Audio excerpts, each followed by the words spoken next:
Amin. Selamat datang di Gereja Sion. Di pada hari Rabu ini kami akan melanjutkan buku Samuel di kitab 1 Samuel dan kita akan mempelajari pasal 23 pada hari ini. Mari kita baca 2 ayat pertama. 1 Samuel pasal 23 ayat 1 sampai 2. Diberitahukanlah kepada Daud begini, ketahuilah orang Filistin berperang melawan kota Kehila dan menjara tempat-tempat pengirikan. Lalu bertanyalah Daud kepada Tuhan, apakah aku akan pergi mengalahkan orang Filistin itu? Jawab Tuhan kepada Daud, pergilah dan kalahkanlah orang Filistin itu dan selamatkanlah Kehila. Inilah firman Allah. Kita telah mempelajari bagaimana Daud tahu kalau Saul akan membunuh dia dan dia mencoba kabur dan dia dikejar-kejar oleh Saul dan karena tujuan utama Saul adalah mencarinya dan membunuhnya, maka Daud melarikan diri. Dan kita lihat kalau Saul ada di Gua Adulam, ada 400 orang yang mengikuti Daud pada saat itu. Jadi kita bisa menganggap mereka sebagai tentara atau orang-orang Daud dari hutan Heret. Ia mendengar kalau orang-orang Filistin menjara tempat-tempat pengirikan di Kehila. Apa itu artinya? Apa yang kamu lakukan di tempat pengirikan?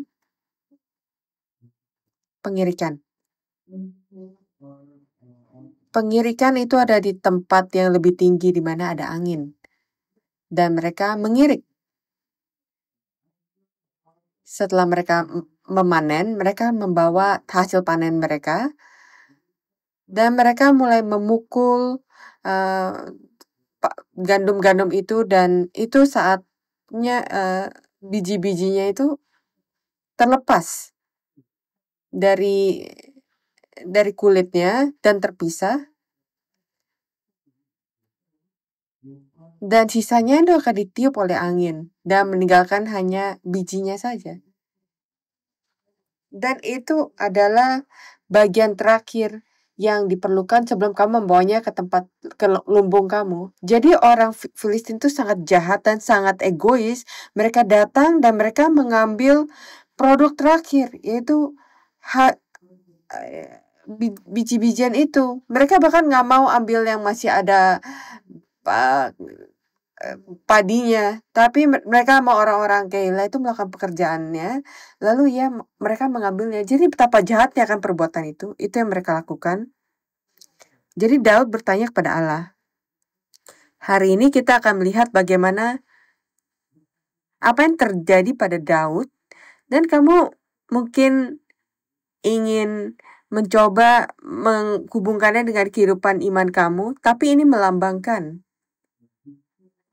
pengkhianatan dan kesulitan yang dilalui oleh Yesus di masa depan.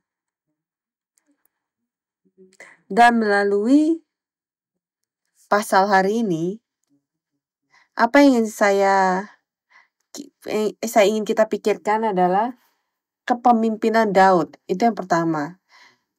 Kepemimpinan Daud yang ia pelajari melalui proses ini.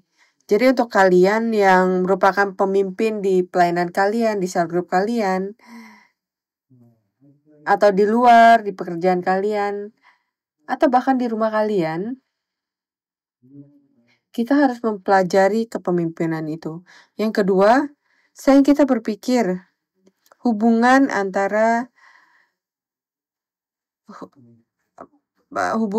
Saul, orang yang mengejar, dengan Daud yang melarikan diri.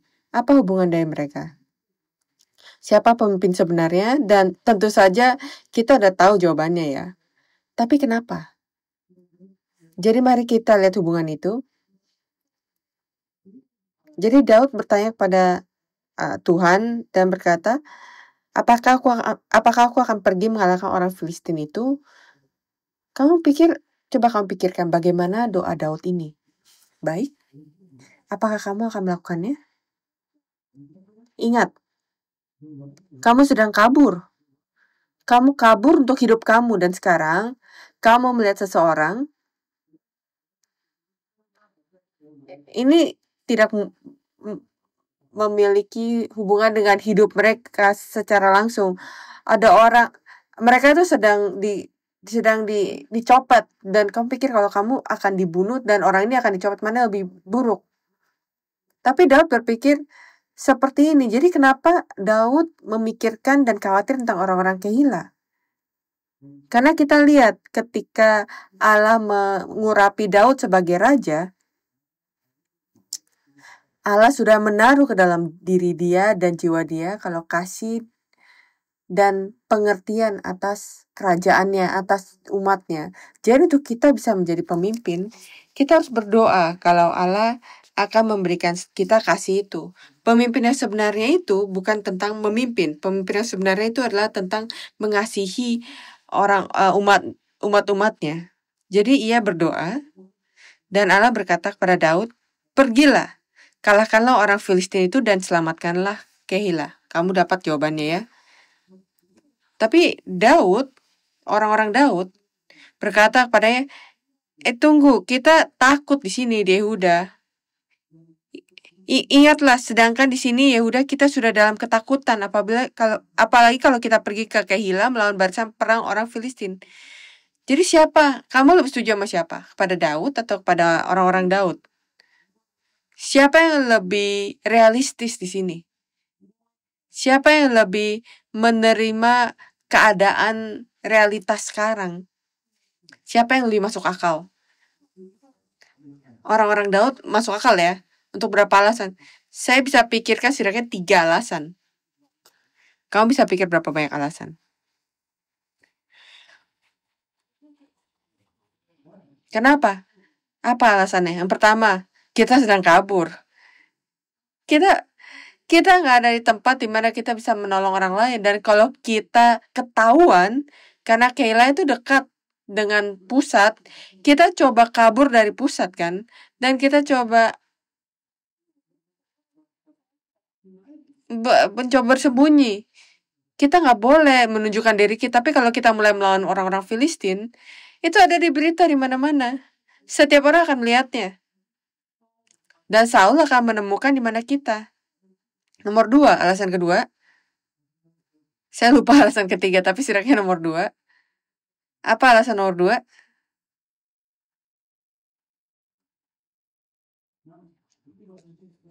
Pikirkan ini, ada beberapa orang. Ini alasan kedua. Kenapa?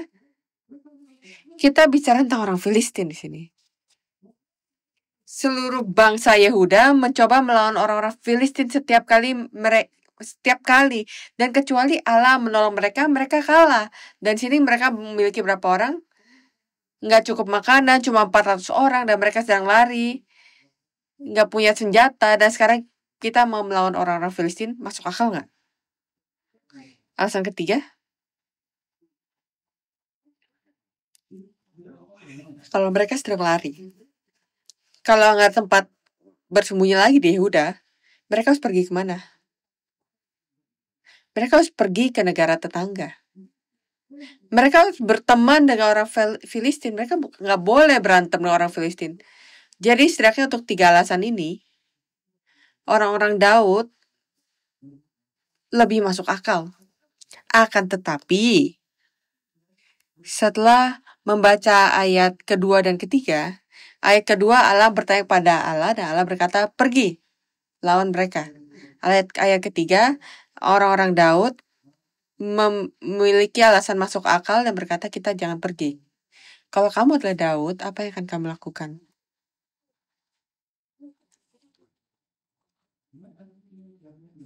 Apakah saya memiliki begitu banyak pertanyaan pada malam ini? Susah nggak?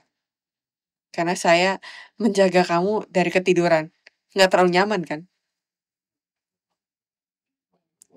Coba pikirkan apa yang akan kamu lakukan. Kalau kamu adalah pemimpin, kamu menerima jawaban dari Allah. Allah berkata pergi dan orang-orang kamu bilang, oh enggak, kita nggak boleh pergi. Kita harusnya jangan pergi. Apa yang akan kamu lakukan? Pergi? Bilang, hey, kamu mau pergi, ikut saya, kalau enggak, pergi kamu. Karena saya memiliki jawaban dari doa saya. Atau kamu bilang, Oh enggak, saya adalah raja, saya adalah pemimpin kamu, kamu dengar saya. Saya memiliki jawaban dari Allah, kamu ikuti saya. Apa yang dilakukan oleh Daud? Atau yang nomor 3, kita punya 3. Oh, sebenarnya kalau saya pikirkan ini, iya kamu benar juga. Yang mana? 1, 2, coba kamu angkat tangan. Apa yang akan kamu lakukan? Apa yang dilakukan oleh Daud? Ayat 4. Lalu bertanya pula lah Daud kepada Tuhan. Wah, ini adalah kepemimpinan yang harus kita miliki. Bukan karena ia ragu-ragu, tapi karena ia menyadari kalau ia yang lakukan untuk membawa orang-orang yang tidak tahu apa yang Allah katakan pada awalnya. Daud tidak memaksa mereka dengan kekuatan dia walaupun dia bisa, tapi ia pergi ke tingkat mereka, pengertian mereka, dan menyadari, oh ini jawaban yang saya miliki, tapi mereka nggak tahu kan. Jadi mari kita doa lagi. Dan kali ini, mereka tahu kalau ia berdoa. Mari berdoa bersama-sama. Jadi ia memuji sekali lagi dan Allah menjawab dia dan berkata, bertanya pula lah Daud kepada Tuhan, maka Tuhan menjawab dia firman-Nya, bersiaplah pergi Keila sebab aku akan menyerahkan orang Filistin itu ke dalam tanganmu. Saya percaya bukan karena kita ada masa prapaskah, tapi dalam kehidupan iman kita, dalam kepemimpinan kita, mari kita menjadi pemimpin yang berdoa bersama dengan jemaat kita, umat kita. Mari kita menjadi pemimpin yang datang pada Allah 1 kali lagi, 2 kali lagi, sampai orang-orang ini menyadari, oh ini adalah kehendak Allah. Dan itu sebabnya ketika mereka pergi dan ketika mereka harus kabur lagi dari Keila, kalau Daud tidak melakukannya, mungkin orang-orang akan menunjuk pada Daud dan berkata, memimpin seperti apa kamu? Kita udah bilang kita jangan pergi, tapi apa yang terjadi? Tapi karena mereka juga melihat dan mendengarkan jawaban dari Allah dan selalu memiliki dan mencari visi dan arah yang sama, dan walaupun mereka harus kabur di masa depan, mereka tidak menyalahkan Daud. Ayat kelima. Kemudian pergilah Daud dengan orang-orangnya ke Keila, ia berperang melawan orang Filistin itu, dihalaunya ternak mereka dan ditimbulkannya kekalahan besar di antara mereka. Demikianlah Daud menyelamatkan penduduk Keila. Haleluya. Nah, sekarang ada Abiatar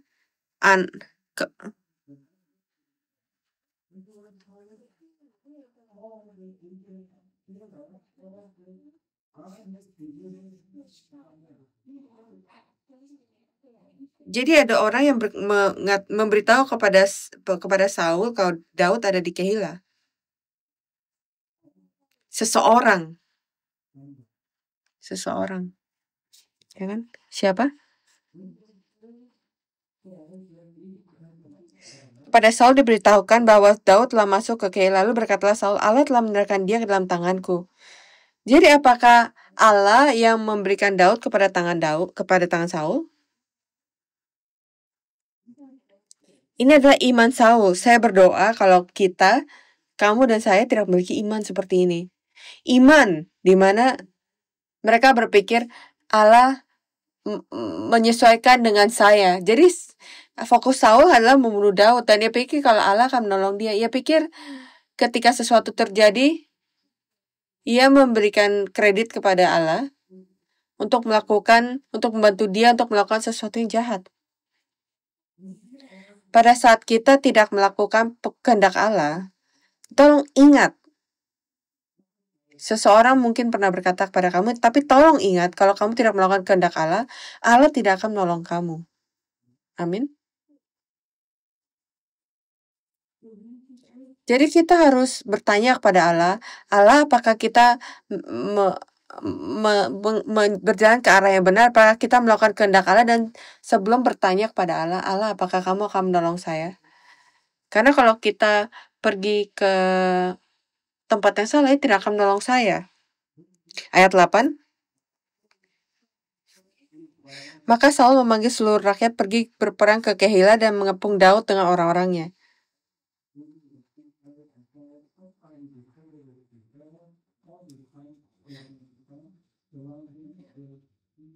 Allah telah menyerahkan dia ke dalam tanganku, sebab dengan masuk ke dalam kota yang berpintu dan berpalang, ia telah mengurung diri. Maka Saul memanggil seluruh rakyat berperang ke Kehila dan mengepung Daud dengan orang-orangnya.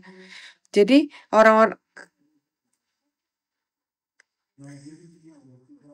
Daud tahu kalau Saul merencanakan sesuatu yang jahat kepada dia, jadi ia berkata kepada Abiatar. Ketika diketahui Daud bahwa Saul berniat jahat pada dia, berkatalah dia kepada Imam Abiatar bahwa efod itu kemari. Jadi ketika ia membawa efod, artinya bertanya pada Allah. Jadi yang ia lakukan di sini adalah mencoba bertanya pada Allah. Jadi coba kita pikirkan situasi Daud pada saat itu. Saya membantu. Saya mempertaruhkan nyawa saya. Walaupun saya bisa saya lewat. Saya berhenti untuk membantu. Saya bahkan bertanya kepada Allah 2 kali untuk membantu orang-orang ini. Seseorang di antara mereka mencoba untuk menusuk saya di belakang dan berkata pada Saul, saya di sini. Dan sekarang saya dikepung dan saya hampir terkepung di dalam kota. Dan saya pikir saya akan mati karena jika Saul datang, jadi respon kamu akan seperti apa? Yang pertama, saya nggak punya 3 kali ini. Yang pertama, saya mungkin sangat sedih, sangat sebel, sangat marah. Kenapa? Karena orang-orang ini. Siapapun yang melakukannya, itu ada di antara orang ini yang telah menerima kasih karunia saya, bantuan saya, dan keselamatan saya, dan mereka malah melaporkan saya kepada Saul. Tapi apa yang dilakukan oleh Daud? Daud berdoa kepada Allah. Ketika kita datang ke situasi seperti ini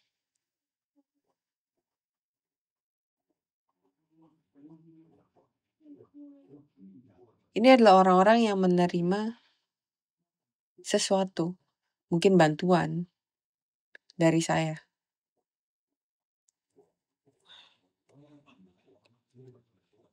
Apa yang terjadi?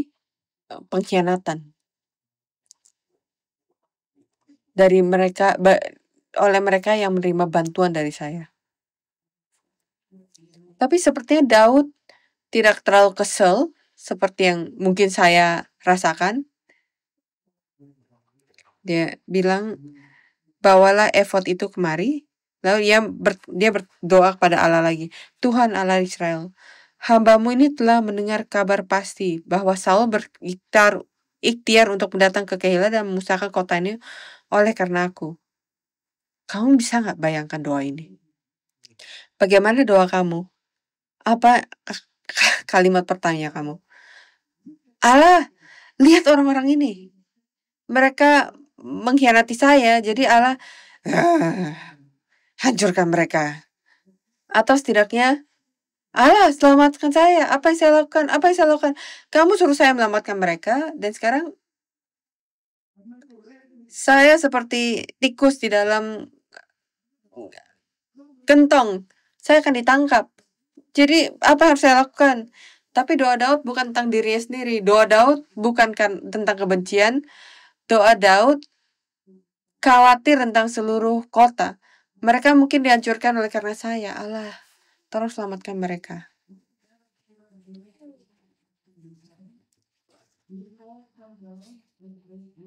Akan diserahkan oleh warga-warga kota Kela, itukah aku ke dalam tangannya?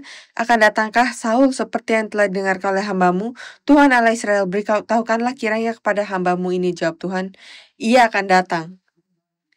Jadi kadang-kadang jawaban Allah tidak akan memberikan kamu jawaban yang baik. Dikatakan Daud kan, akan diserahkan oleh warga-warga orang Kela itu ke dalam tangannya. Akan datangkah Saul seperti ini yang telah didengarkan oleh hamba-Mu ini? Terus jawaban Allah, ia akan datang. Jadi mungkin berikutnya kamu pikir, kenapa kenapa kamu suruh aku melakukan ini? Terus Allah mungkin bilang, oh ya kamu kan nenek saya. Tapi ini bercanda ya, ini tidak ada dalam Alkitab.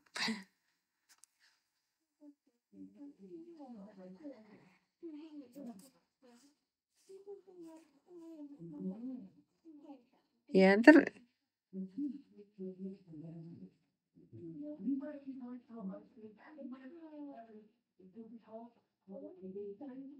Terus kita bisa lihat di ayat 13, kalau jumlah tentara Daud tuh naik jadi 600.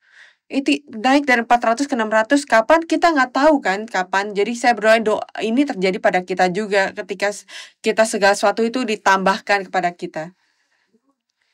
Jadi mereka tidak punya orang-orang yang menyambut mereka atau ke tempat di mana mereka pergi. Jadi mereka pergi kemanapun mereka dapat pergi.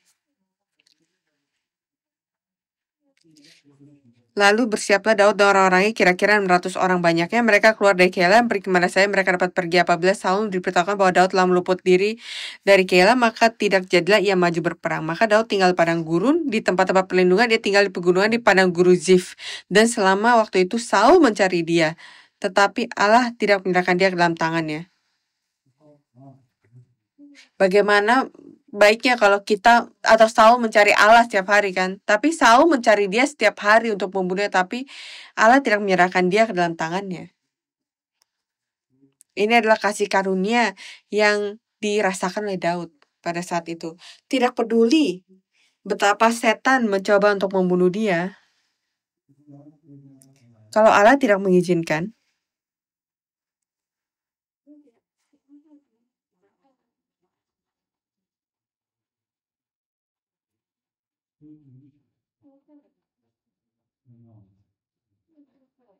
setan tidak akan bisa mengganggu kita, mencelakai kita. Percayakan hal ini.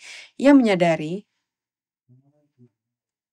Allah tidak menyerahkan dia ke dalam tangan Saul. Kalau ia diserahkan pada Saul, itu adalah kehendak Allah. Dan jika itu dan karena kehendak Allah pun ia bisa selamat. Saya ingin kita tahu dan yakin kalau ia melindungi kita, setan apapun yang ia lakukan, ia tidak akan bisa menemukan kita. Jadi Daud takut karena Saul telah keluar dengan maksud mencabut nyawanya ketika Daud ada di padang gurun Zif di Koresa. Jadi sekarang Saul tahu kalau ia bersembunyi di Zif. Maka bersiaplah Yonatan anak Saul lalu pergi kepada Daud di Koresa. Ia menguatkan kepercayaan Daud kepada Allah dan berkata kepadanya, janganlah takut sebab tangan ayahku Saul tidak akan menangkap engkau. Engkau akan menjadi raja atas Israel dan aku akan menjadi orang kedua di bawahmu. Juga ayahku Saul telah mengetahui dan yang demikian itu. Wow, di saat paling sulit itu Allah mengirim seseorang seperti Yonatan untuk memberikan semangat.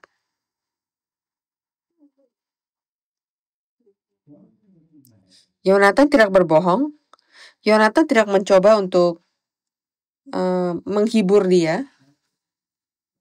Yonatan tahu tentang kebenaran. Semoga kita juga untuk anggota sel group, untuk saudara-saudara kita, semoga kita bisa menjadi seseorang yang membawa ucapan-ucapan penyemangat, bukan hanya untuk menyemangatinya saja, tapi melihat kebenaran itu. Dan kapan kita bisa mengatakan sesuatu yang menyemangati orang lain? Itu hanya setelah saya berdoa untuk orang itu dengan tulus. Maka saya bisa berbicara firman yang Allah berikan kepada hati saya. Dan itu menjadi semangat.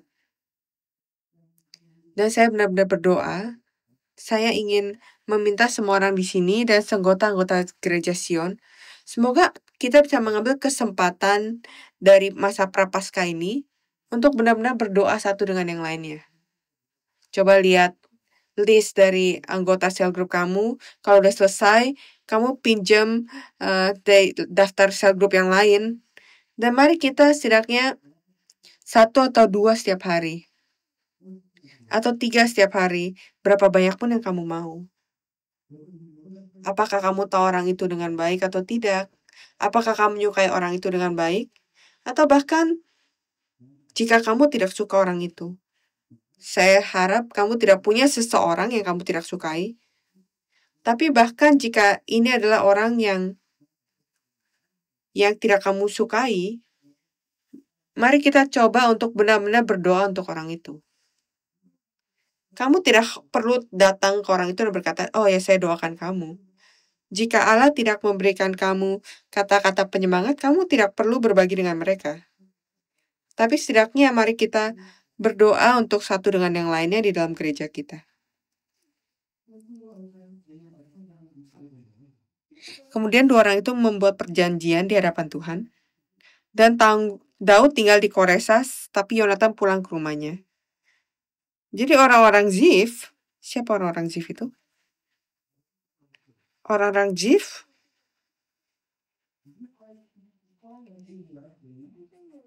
Tetapi beberapa orang Zif pergi menghadap Saul di Gibeon dan berkata, Daud menyembunyikan diri dekat kami. Wah, siapa orang ini? Kamu ingat orang-orang kehilangan? Sekarang ia kabur ke Zif dan berpikir kalau dia akan selamat. Kenapa kamu pikir kalau Daud akan selamat di Zif? Satu Tawarik ayat 4, orang-orang Zif ini berasal dari suku Yehuda. Dan dari mana Daud itu berasal? Daud juga berasal dari suku Yehuda. Orang-orang dia sendiri. Ya kan? Orang-orang Daud sendiri. Kamu ingat Yesus datang ke orang-orang umat-umatnya, orang-orangnya, dan mereka tidak bisa menerimanya. Yesus menyembuhkan dan membantu orang-orang ini, dan mereka adalah orang yang berteriak Hosana, Hosana, adalah orang-orang yang akhirnya berteriak salibkan dia. Bagaimana dengan kita? Apakah kita belum dibantu oleh Tuhan? Apakah kita belum menerima kasih karunia ini? Coba pikirkan kata firman yang keluar dari mulut kita, kata-kata yang kita ucapkan, hati kita yang penuh dengan keluh kesah, seperti kata Adam, perempuan yang kamu berikan kepada saya membuat saya melakukan ini. Jadi beberapa orang Zif pergi menghadap Saul di Gibeah dan berkata, Daud menyembunyikan diri dekat kami di kubu-kubu dekat Koresa di Bukit Hakila di sebelah selatan padang belantara. Jadi ini memberitahukan kepada Saul di mana tempat Daud berada. Oleh sebab itu, jika tuanku raja berkenan datang, silakanlah datang, tanggungan kamilah untuk menyerahkan dia ke dalam tangan raja. Apa yang mereka pilih untuk lakukan? Mereka harusnya melindungi Daud, tapi mereka memilih kekuatan yang lebih besar. Mereka memilih otoritas, kuasa. Mereka memilih kesempatan yang menguntungkan bagi mereka. Di Wahyu pasal 13 berkata kepada kita, akan ada orang-orang seperti ini di akhir zaman. Mereka yang berkata mereka percaya kepada Yesus, tapi datang beribadah kepada iblis kedua. Karena itu adalah satu cara untuk kamu bisa membeli atau menjual. Itu adalah kesempatan. Itu adalah kemudahan. Semoga kita diberkati oleh Tuhan.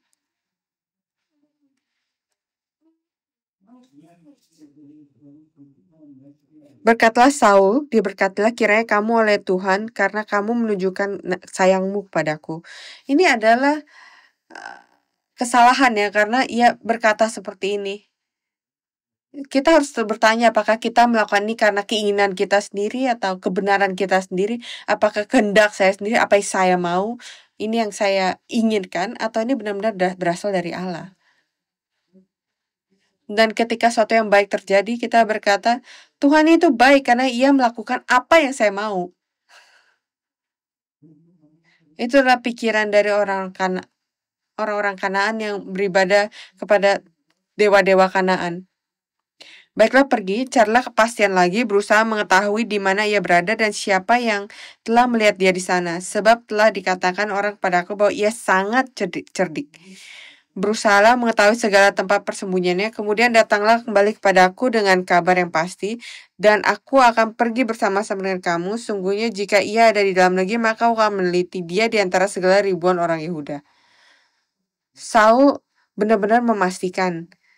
Cek semua jejaknya, cek semua teleponnya, cek semua tempat ia kunjungi, tempat di mana ia menggunakan kredit cardnya, seperti yang dilakukan oleh FBI, CIA. Pastikan tahu kemana ia pergi, pastikan tahu di mana dia bersembunyi, dan aku akan mencari dia. Lalu bersama-sama mereka pergi ke Zif, mendahului Saul. Daud dan orangnya ada di padang gurun Maon, di dataran di sebelah selatan padang belantara. Ketika Saul dengan orang-orangnya pergi mencari Daud, diberitahukanlah hal itu kepada Daud. Lalu pergilah ia ke Gunung Batu dan tinggallah di padang gurun Maon. Saul mendengar hal itu, lalu mengejar Daud di padang gurun Maon. Saul berjalan dari sisi gunung di sebelah sini dan Daud dengan orang-orangnya di sisi gunung sebelah sana. Kamu lihat apa yang terjadi? Saul di sini, Daud di sini. Saul ke arah sana, Daud ke arah sana. Mereka bersembunyi mengelilingi gunung. Jadi dengan pasti Daud pasti akan ditangkap kan, karena Saul memiliki orang yang lebih banyak. Dan inilah ketika Daud menulis Mazmur pasal 54. Mari kita baca Mazmur pasal 54 sebelum kita lanjutkan.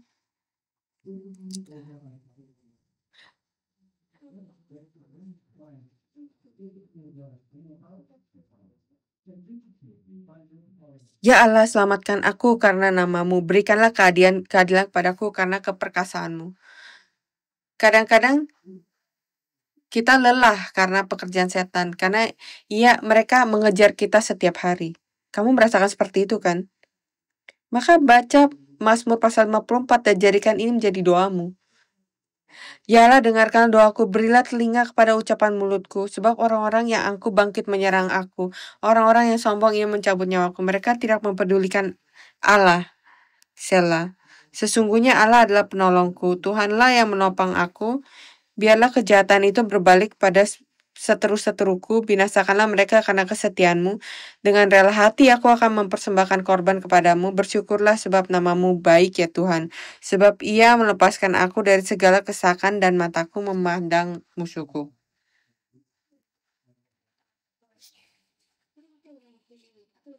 Wow. Di pojokan, dikejar.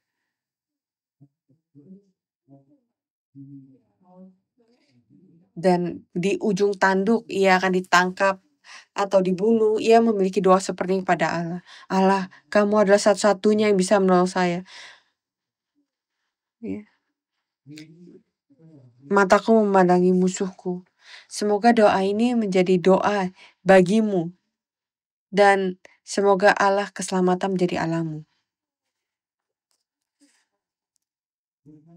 Ayat 27, ketika seorang suruhan datang, Daud berdoa dan orang suruhan datang kepada Saul dengan pesan, segeralah undur sebab orang Filistin telah menyerbu negeri. Maka berhentilah Saul mengejar Daud dan pergi menghadapi orang Filistin. Itu sebabnya orang menyebut tempat itu Gunung Batu Keluputan. Ia hampir ditangkap. Dan Allah mengirim orang Filistin kepada tanah itu. Dan orang suruhan itu datang dan bilang, oh iya kita harus pergi. Jadi Saul hampir menangkap Daud dan ia harus pergi. Ini adalah pekerjaan Allah. Semoga Allah melakukan ini kepadamu juga. Ketika setan akan hampir menangkap kamu, Allah menyingkirkannya. Dan Allah berkata, jangan khawatir, saya ada di sini bersama denganmu. Jadi Saul berhenti mengejar Daud. Dan Daud pergi dan tinggal di En-Gedi. Dan ini menunjukkan kepada kita.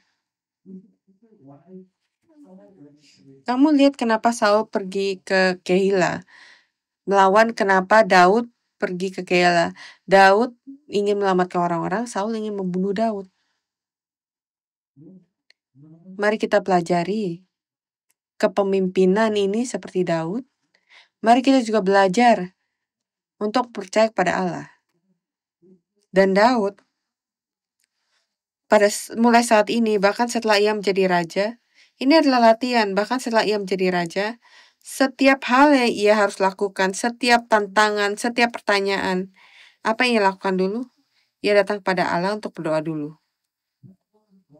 Itulah sebabnya Daud menjadi raja yang baik, dan satu kali ia tidak melakukannya, Allah datang dan menghardik dia.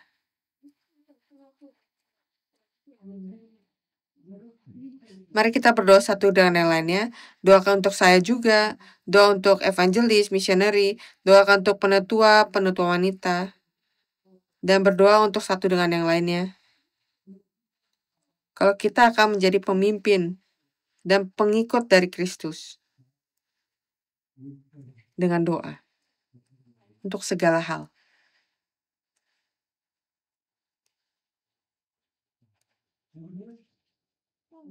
Dan mari kita lihat hubungan dan bandingkan antara Daud dan Saul.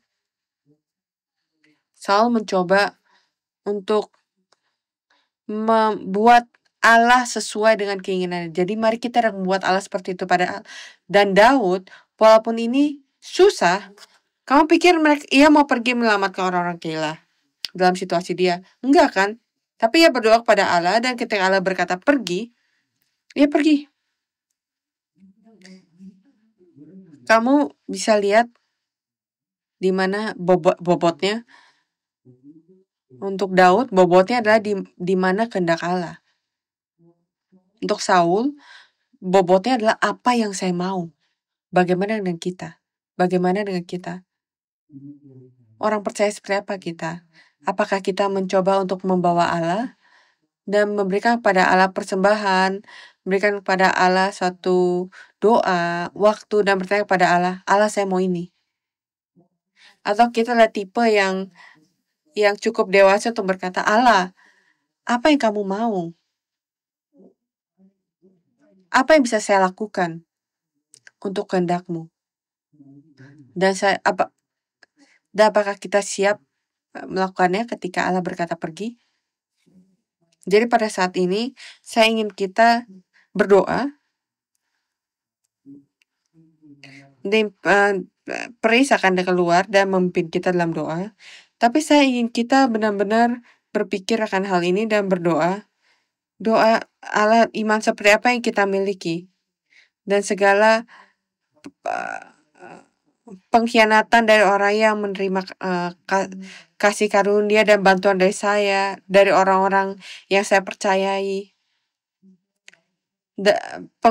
Pengkhianatan dari orang-orang yang harusnya ada di dalam sisi kita, tapi sekarang saya tidak tahu mereka dari sisi yang mana. Tapi Daud belajar bukan hanya percaya dari Allah, tapi percaya dari Tuhan. Jadi mari kita memiliki pengakuan kalau kita hanya percaya kepada Allah. Dan mari kita percaya, tidak peduli bagaimana Saul, setan dunia ini mencoba menangkap kita, membahayakan kita. Tapi kalau Allah tidak mengizinkannya, ia tidak akan bisa menyentuh kita. Dan bahkan ketika Allah mengizinkan setan untuk menyentuh saya atau menangkap saya, ada kehendak. Dan melalui itu, penderitaan dan kesulitan, Allah mencoba membuat saya untuk bisa bangkit lebih lagi seperti Ayub dan memiliki berkat yang lebih besar lagi. Dan melalui penderitaan yang telah kita pelajari, Allah sedang membersihkan saya, menyucikan saya. Apakah saya melalui kesulitan pada hari ini? Apakah kita melalui kesulitan pada saat ini? Doakan kepada Allah dan percaya kalau semua kesulitan ini akan menjadi agen yang membersihkan saya, akan menyucikan saya dan membersihkan saya. Sehingga saya bisa datang ke hadapan-Mu. Jadi mari kita memiliki waktu untuk doa teduh dan meditasi.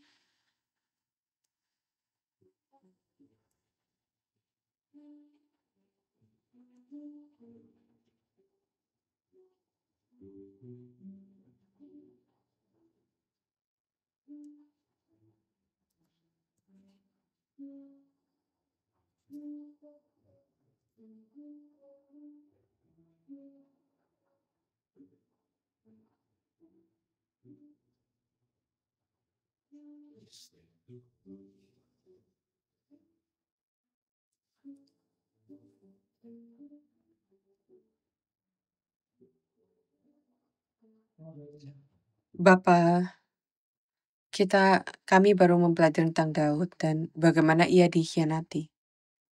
Bahkan ketika ia melakukan hal yang baik untuk orang lain, ia dikejar, ia dikhianati. Tapi di tengah itu semua ia menemukan pengalaman. Ia mengalami kasih karunia dan keampunan-Mu. Kami melalui segala hal ini melelahkan. Saya harus menghadapi dunia ini dan mengejar godaan dan menghadapi kesulitan, stres. Tapi karena itu semua, kami menyadari, kami merasakan kasih-Mu dan kasih karunia-Mu. Sama seperti api. Kami percaya dan bersyukur kepadamu. Percaya kalau Engkau sedang menyucikan kami. Walaupun ini sulit, ini panas. Kadang-kadang rasanya sesuatu yang tidak bisa kita tahan. Kami percaya melalui ini Engkau sedang menyucikan kami sehingga kami bisa datang ke tempat Maha Kudus-Mu. Bapa, tolong izinkan kami. Tolong ini menjadi pantas. Kami melewati dunia ini melalui kesulitan ini. Tolong ini pantas dan kita melaluinya dan datang bisa keluar dengan kemenangan. Semoga bisa keluar dan menemukan diri kami dibersihkan dan disucikan dan menjadi kudus untuk bisa datang berdiri di hadapan-Mu. Dan kami bersyukur atas segala yang Kamu buat kami lalui dan buat kami bisa percaya kalau Engkau yang memimpin semua dan ini satu-satunya kami percayai. Dalam nama Yesus kami berdoa. Amin.